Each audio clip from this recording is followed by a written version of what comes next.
అండి, ఈ రోజు కూడా ఒక చక్కటి వీడియోతోని నేను మీ ముందుకైతే వచ్చేస్తాను. సో ఈ రోజు వీడియోలోని ఫిక్స్ డెర్మా వాళ్ళ ఎపిఫైగర్ సోప్ గురించి అయితే చెప్పబోతున్నాను. ఇది ఫేర్నెస్ కోసం యూజ్ చేసే సోప్. ఎవరెవరు వాడాలి అని అంటే కొద్దిగా చామంచాయిగా ఉన్నవాళ్ళు, ఇంకా అలాగే ఎర్రగా ఉన్నవాళ్ళు, సడన్ గా రంగు తగ్గిపోయినప్పుడు ఇది వాడుకోండి, బాగా పనిచేస్తుంది. అలాగే చామంచాయిగా ఉన్నవాళ్ళు కూడాను ఇది వాడితే మంచి కలర్లోకి అయితే వస్తారు. ఇది ఎలా వాడాలి, ఎలా వాడితే మనకి మంచిగా కలర్ ఇంప్రూవ్మెంట్ ఉంటుంది అనే దాని గురించి వీడియోలో క్లియర్గా చెప్తాను. కనుక వీడియోని ఎవరు కూడా స్కిప్ చేయకుండా చూడండి. ఇంకా మన ఛానల్ ఎవరైనా కొత్తగా చూస్తున్న వాళ్ళు ఉంటే తప్పకుండా మన ఛానల్ని సబ్స్క్రైబ్ చేసుకోండి. ఫిక్స్ డెర్మా వాళ్ళ ఎపిఫైగర్ సోపు ఇది మనకి ఆన్లైన్లోనే ఈజీగా దొరికేస్తుంది. మెడికల్ షాప్స్లోనే దొరకడం కొంచెం కష్టం. దీని పేరు కూడా తెలియదు అని చెప్పారు. లోపల ఓపెన్ చేసినట్లయితే మనకి సోప్ అయితే ఈ విధంగా ఉంటుందన్నమాట. ఇందులోని మెయిన్ ఇంగ్రీడియంట్స్కి వచ్చేటప్పటికి మనకి ఇందులోని గ్లూటెన్ ఉంటుంది, ఇంకా అలాగే కోజిక్ యాసిడ్, దాంతో పాటుగాను సోడియం పాల్మనెట్, సోడియం పాల్కెరనెట్, ఇంకా దాంతో పాటుగా వర్జిన్ కోకోనట్ ఆయిల్ అయితే ఉందన్నమాట, విటమిన్ ఈతో పాటుగాను. ఇంకా ఇలాంటి ఇంగ్రీడియంట్స్ కలిపి ఉండడం వల్ల ఇది మనకి ఏంటంటే మన బ్లెమిషెస్, ఇంకా అలాగే scars, dark spots, ageing science వల్ల వచ్చే డార్క్ స్పాట్స్, వీటిని అన్నిటి కూడా రెడ్యూస్ చేస్తుంది. కోజిక్ యాసిడ్ ముఖ్యంగా ఏంటంటే ఉండే మెలనిన్స్ ఏవైతే ఉంటుందో దాన్ని రెడ్యూస్ చేస్తుంది అనమాట.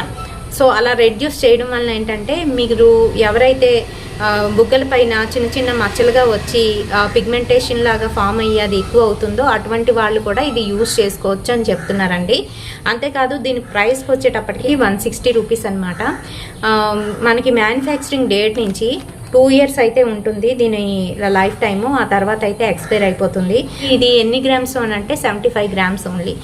ఈ ఎపిఫైగర్ సోపు ఎలా యూజ్ చేయాలి, నార్మల్గా మనం యూజ్ చేసిన సోప్ విధంగానే దీన్ని కూడా యూజ్ చేయాలి. ఫేస్కి, బాడీకి కూడా యూజ్ చేసుకోవచ్చు. ఓన్లీ ఫేస్కే ఉపయోగిద్దాం అని మటుకు అనుకోకండి, ఎందుకంటే తెల్లగా అయిపోతుంది ఫేస్. ఆ తర్వాత మిగతా బాడీ అంతా నల్లగానే ఉండిపోతుంది. అండ్ అలాగే ఇంకొక విషయం ఏంటంటే ఇది ఆపేసేటప్పుడు ఎలా ఆపాలి, ఎన్ని రోజులు వాడాలి ఇది అనేది తెలుసుకుందాం. ఇది కంటిన్యూగా మీరు 3 months అయితే కంటిన్యూ చేయాలి. ఆ తర్వాత మెల్లమెల్లగా ఆపుతూ రావాలి.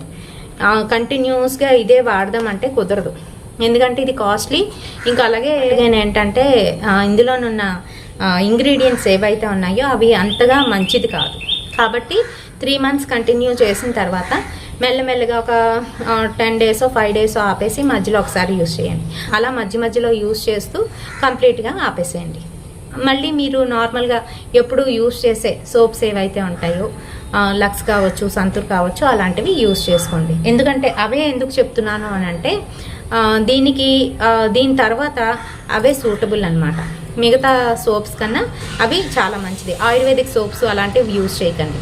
సో అలా చేస్తే మీకు మంచి కలర్ కూడా ఉంటుంది, అలాగే ఆ కలర్ అనేది పోకుండా ఉంటుంది.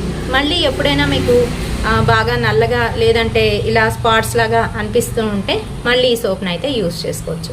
మరి ఈ సోప్ గురించి ఫుల్ డీటెయిల్స్ ఇచ్చానని అనుకుంటున్నాను. వీడియో నచ్చినట్లయితే తప్పకుండా ఒక లైక్ అయితే వేయండి, షేర్ చేయండి మీ ఫ్రెండ్స్ అండ్ ఫ్యామిలీ మెంబర్స్కి. మరిన్ని ఇలాంటి బ్యూటిఫుల్ అండ్ ఇంట్రెస్టింగ్ వీడియోస్ కోసం తప్పకుండా ఫాలో అయిపోండి SRK టిప్స్. రేపటి సరికొత్త వీడియోతో మళ్ళీ మీ ముందుకు వచ్చేస్తాను. Until then by.